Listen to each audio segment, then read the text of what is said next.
Let's go. Wait a minute. What is this deja vu? What are you doing? Steam Discovery Queue pulling a brain fart on me? Did we not look at this first thing yesterday?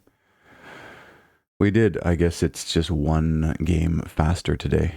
Okay. Nanomon Virtual Pet. Ooh, it's weird to see depth of field blur on pixel art. It's very weird. It's very disconcerting and distracting. And my eyes immediately shoot to this blurred chunk. And then you've got all this mixed stuff. Oh no. What is this? An idler within an idler? That would be something. Idleception. Rummaging. Summer melon. What is this? I'm real hungry. It's like a combination of all the cute little artsy things you've ever seen smashed together. Nanomon are bite-sized virtual pets for the corner of your screen. There's another idler. Why does Steam keep feeding me idlers, or is that just all there is? We're in the idler age. We were in the Vampire Survivors age for a while. We're still really in the roguelike age, and now the idler age. It's what it is. The idle generation. It's perfect. It's actually absolutely perfect. Raise over 25 unique monsters and explore their cyber world. Feed them, train them, or chill with them. By your side, Nanomon evolve, learn new abilities, and venture further into the nanoscape. What kind of monster will you be? Oh, no. What kind of monster will you raise? Sorry. Came out on the 24th of June from Oscar Brittain and Akupara Games. Is it Akupara? Is that how you pronounce that? Yeah. There's a demo. They want $20 for this? Okay. Sure, let's be greedy. So raise a digital pet. Bro, I am old enough to remember the very first Tamagotchi, which was a little digital pet on a keychain. And at that time, I was working in a sushi restaurant in my hometown. And my boss had a Tamagotchi that he was obsessed with to the point that it was affecting his work. It was hanging above the sushi bar, and he would stop working to take care of his digital pet. He had to throw it away because it was fucking up his job, which is what gaming does for a lot of people. It absolutely wrecks their life. Will this wreck your life? I don't know. If you're petting your Nanomon when your boss is talking to you on Teams, it might. Evolve Battle Play, discover nothing new here at all. Shuffle Tactics. Okay. Isometric, tactical. Very, very lo-fi pixel art. And you've got a weird emo vampire boy. Perhaps you'll be my muse. Yeah, I have a little difficulty reading this, but whatever.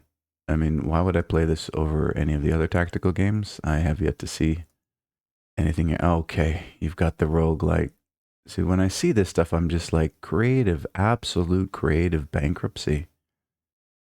They take what they think is a template for design and add their own icons to it and think they're being original, and you're not. You're just aping what exists. Shuffle Tactics is a roguelike deck-building tactical role-playing game. Strategize to survive tough battles. Again, I still need to work on that Final Fantasy Tactics.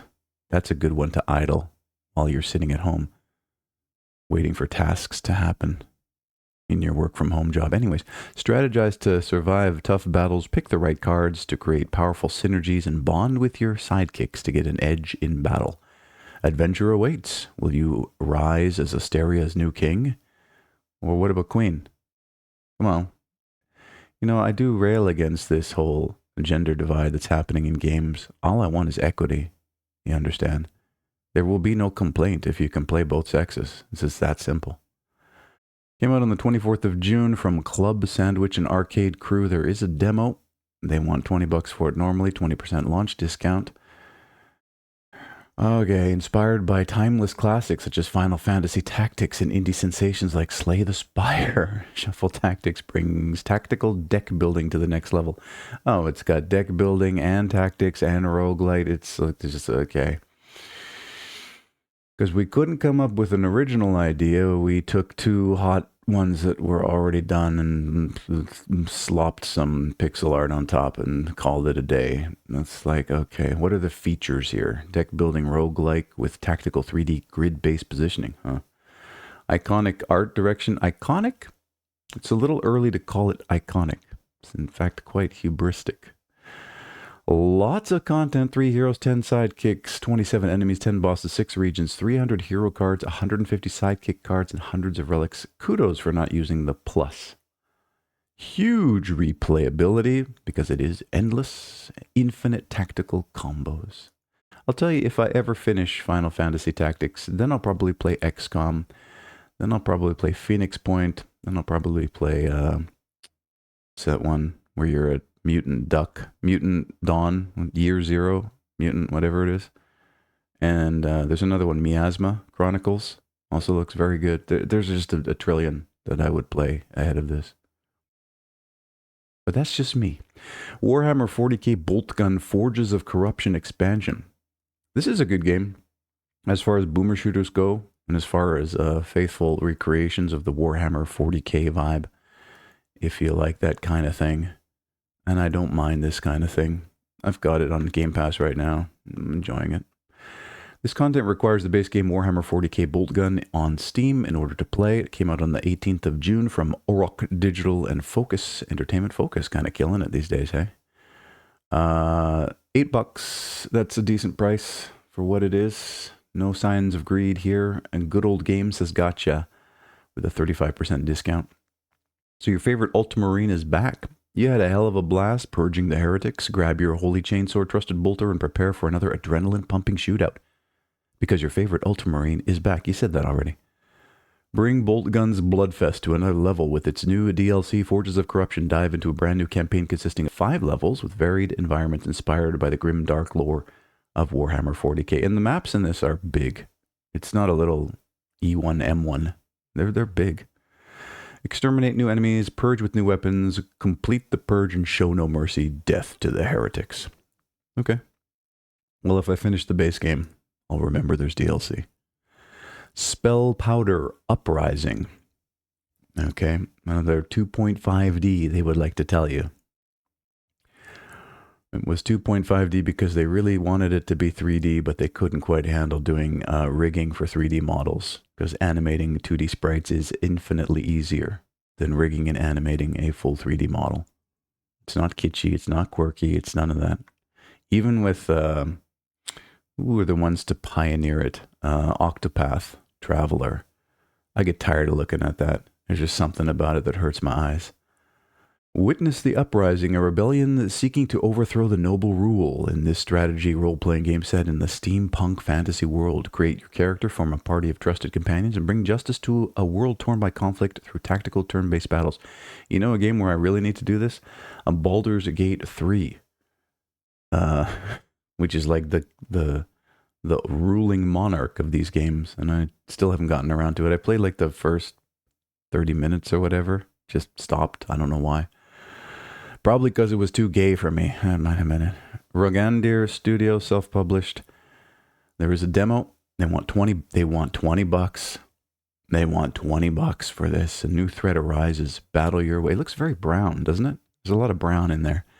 Remember when they complained so much about Call of Duty being brown and Gears brown, that era of Xbox? Maybe that's when they were raised on games, and so it's carrying forward into their game development.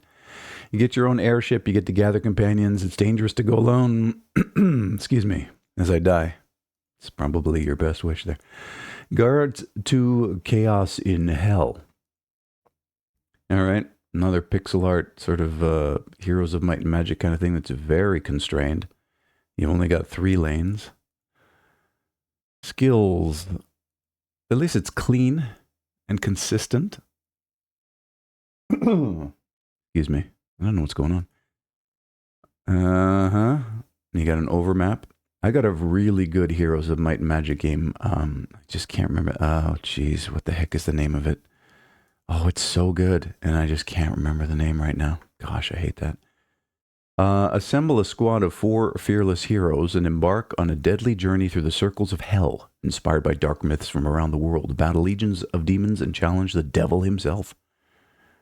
How do we know the devil's him? How do we know? I don't believe in the Bible, but I do believe that the devil's a man. All evidence of my life experience would lead me to believe that the devil was not a man. Came out on the 19th of June from Battle Cruiser Games and HeroCraft PC. They want $20 for it, 1871 with a launch discount. Tactical turn-based strategy with seemingly simple rules but deep and thoughtful mechanics. To attack, you only need to swap 2 heroes, but don't be fooled as the devil is in the details. I thought the devil was the end boss. Every decision, what's the fascination with the devil here? An outcome, determine the outcome of the battle. You made a deal with a demon and now venture into the very heart of hell. Traverse 5 otherworldly realms filled with terrifying creatures. 8 heroes, each with their unique abilities, will help you break through countless hordes and establish order in a world of chaos. Oh wait, so what was Guards 1, by the way? This is a sequel, right? 8 unique heroes, 5 realms of hell, 8 thrilling levels. 80 thrilling levels. I'll be the judge of that. Hell mode, 80 more levels. What, did they just reverse them? It's like Super Meat Boy. Attack types, fire, magic. Okay, I'm falling asleep here. Wizard, fire wizard, whatever. Why do you have so much copy for this game, bro? Oh my god. Dive into this grim world, explore mythological horrors, and prove that even hell itself can be conquered. Okay, I'm good. If I ever play the first one, I'll try to remember there's a second one. 100th Bug Brigade. Oh, this could be a student game. See all the names here. At the top, they signed their work. At the foot of the great tree, the robugs, the relentless mechanical race bent on consuming all the forest, bring in wave after wave of robotic warriors. Of course. Robugs were under attack. Okay, so there's a deep lore. There's narrative behind it. Is it tactics? Just flat grid-based tactics? More like Ultima, classic Ultima 4 combat. If you haven't played Ultima 4, you were probably born 20 years after I was. 100th Bug Brigade is an accessible, story-rich, tactical, team-based role-playing game featuring very cute bugs in a very uncute time. Came out on the 11th of April from all those people you saw, published by Varric Santana. It's free. Accessible, story-rich, tactical, team-based role-playing game featuring very cute bugs in a very uncute time. I don't know if I really want a story-rich game. I want a game that tells me a story through gameplay is what I really want. Takes an hour to play. How story-rich can it be in an hour? Don't let the robugs win. Clever tactics manipulate the battlefield to your advantage. Dynamic battlefields altered by your actions and the story combined. Retake conquered areas, revealing new bosses and environmental mechanics. But beware, if the robugs can't chomp on you, they'll chomp on your defenses. Understand the emotions of the 100th Bug Brigade to discover hidden strengths and weaknesses. There's like an empathy minigame. Oh, Lord, that's where we're at. You are not alone. Although you are their leader, the 100th Bug Brigade will serve not just as your soldiers, but also your advisors. New to tactics or role-playing games? Don't worry. The 100th Bug Brigade and the development team behind them have got your back. We designed the game to be accessible to new players while retaining the depth of strategy that veterans accept. If this was a student project, which I suspect it was, I wonder why they didn't mention their institution. I'm curious. Fine. We'll take a look. Rent Lord. Okay. Estate Manager. Rent OS 0.6.1 demo. What is this? There's some sort of CRT noise on the screen. Hope you can turn that off. I really don't understand why people want to make their games look like the shitty games that your boomer father grew up with. Like, bro, why are we doing this? This nostalgia bait, nostalgia slop? What can we call it? It's just, let's make our game as ugly as possible. In a world where OLED 4K displays exist, let's throw the old artifacts of the ancient monitors on top of our game. Rent Lord is a combo-making roguelike. You're really just self-reporting that you're a boomer. That's it. real estate game where you buy properties, manage your income, and overcome unique weekly challenges, strategic property upgrades, and plugins with high combo potential. Each run offers new opportunities to maximize rent while avoiding taxes. Roguelike real estate. You just slap roguelike in front of it and you're good. You got a whole new game, right? Came out on the 23rd of June from Verti and Rogue Duck Interactive. There's a publisher that's specializing in all this. They only want $6.49 for this. Are we seeing a little discrepancy here with the pricing? Friends, are we? Free content roadmap. Post-release content update. So is this supposed to get someone excited? Like, I'm just curious about how this marketing works because I'm getting deep into this. This is like the 21st episode or something that I've done since coming back to all this. I'm just as bitter and just as mad as ever. This is marketing. That's all this is. Like, I don't give a shit if you care whether I like or hate the game. It doesn't matter. I'm showing it off. I'm reading the marketing. That's all I'm doing. I'm reading an ad. This is a whole 20 minutes of ads. And I'm curious about, are you supposed to go to the top and be like, I'm undecided. I don't know. This screenshot didn't really sell me. And then you go down here and you're like, oh, but wait. There's going to be more game coming down the road. So maybe I'll just play this inferior version that you've launched and hope that it'll get better over time. Like, I don't understand. There it is. There's your developer, Santa Claus. Homeless Santa Claus. Explore the market, power up with plugins, collect your rent. I'm okay. I do that already. I'm good. Islets Defense. All right. What is this now? Looks like a game that should have come out on iOS 10 years ago for your iPad. Whoa. Blind me first thing in the morning? Come on now. So do you build the map as you go? And then it turns into a little bit of a tower defense? You know, a game that I never really completed but do still want to, that probably does this a million times better and with more innovation than this does. Loop Hero. Got to get down to that one. Islets Defense is a turn-based tower defense game in which you build a small village to gather resources and defend your castle. Carefully plan your actions as each move brings the enemy waves closer. Strategize building placements and play your cards wisely as timing and order are key. Came out on the 18th of June from Minigoof and Nuntius Games. Okay. There's a demo. They want $13 normally. It's got a 10% discount right now. Play your cards, defend, upgrade, explore, discover the world of Islets Defense. 30 different building structures, each with their own unique abilities. A 15-stage campaign, 6 different upgrades, 20 different tiles, and 11 hours of playtime. It's $1 an hour. I'm okay. Tower defense is definitely not one of my favorite genres. It's pretty far down there. I know a lot of people are down with it. If you like it, good for you. Card Summoner. Oh, they left the development build tag here. It's Unity. It's built in the Unity engine. Wow. Okay, well, they put a fair amount of work into it, unless that was an asset package. Hard to tell. Yeah, it's so kind of weird to have these lo-fi, semi-lo-fi 3D art assets and then have just an ultra high-res texture on these card boxes, card mats and stuff. Like, there's just a clash. Oh, okay. I don't know what it is. I'm starting to get allergic to seeing the roguelite progression. Who gets off on this? Who sees this and goes, oh my God, I cannot wait to make a decision on a randomly generated tree. Graph node. A graph. Come on. Come on. Are we getting excited? Card Summoner is a single-player collectible card game. Travel the land, collect cards, and build decks as you rise through the ranks to compete in the Summoners Tournament. Dive into the void for monster battles, fight them directly, and capture them as unique cards. Came out on the 28th of April from Happenstance Games, self-published. They normally want $26 for this. It's closer to 20 right now. Fight and capture in the void. Oh, there's a story. Your journey begins as a humble duelist eager to rise through the ranks, gather your cards, master your decks, confront the cult's twisted schemes. Yeah, sounds like a brand new, original, never before heard story. Deck building and card collection. So do you get to rip packs? Like, that's a key thing with these, right? Ripping the packs. If you can't smell that special addictive gas that is released when you rip a pack, it's just not worth it. Dueling deck, summoner deck, booster packs, monster catching, void shot. Pre-Odyssey, Love at First Quack. Okay, this is definitely not a game for me at all. I love you. You're my best friend. You get to friend zone somebody. It's friend zone simulator. There's a little bit of history in there.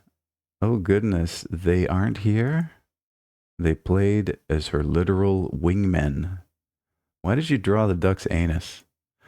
Cover your eyes, stare respectfully. Don't you dare censor. Is there an H patch for this? She's a princess beloved by ducks.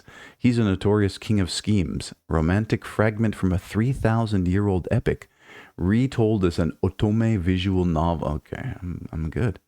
But with ducks somehow added to the mix. You can really exercise any fetish you want. Steam has allowed this. I mean, you can put whatever mental damage you want on this platform, and then the market decides. Praise Gaben for it.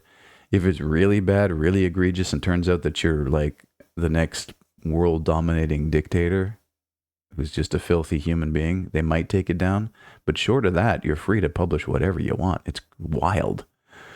I'm surprised I haven't run into any really, like, there's going to come a point, again, I'm sure, when I come into contact with stuff that I will actually have to sit down and edit these videos for. Because I don't know what happened in the past. It was just full of it.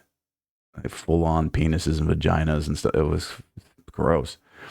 Anyways, Duck somehow added to the mix. Came out on the 17th of June from Anta and Neoclassic Games. There is a demo. They want $7 for it, which is interesting because there's some of these cost $30, right? I get the story. So there's 350,000 words. That's at least reasonable. The novella. Duck puns, one love interest, two good endings, two friendship endings, lots of quacks, 11 CGs to collect. What are CGs again? That's some perverted fall in love with the JPEG thing, right? Lore, trivia to unlock, partial voice acting, and ducks. How about no voice acting? Let's just kill all the voice acting. No, I'm saying that's a joke. Don't do that. Kill it by turning the volume down. That's how you handle that. All right. Abyssborn. So somebody wanted to make a Souls-like in Unreal Engine, crank the blur and particle effects way up, turn the bloom way up, leave all the default lighting settings up. That's what that Unreal Slime is its developers too lazy to tune the lighting defaults and just putting in the nanite and stuff. Abyssborn is a dark fantasy roguelite that thrusts you into a shadowed, ever-changing dungeon teeming with enemies, upgrades, and untold power. Came out on the 18th of June from Alex Co Games, self-published. It's free. Oh, well, it's appropriately priced. Third-person platforming, lots of motion blur. Engage in fast-paced, reactive combat where every strike matters. Face a wide variety of unique enemies and grow stronger with each battle. So if I play this game and there's only 3 enemies, can I sue your ass? Grow stronger with every step. Uncover the secrets of the abyss. I think I'm going to let the secrets of the abyss lie on this one. Good luck, Alex Co. All right, that's it. We've passed 18,000. 18,011 games. My goodness, what are we doing? Have yourself a fantastic day.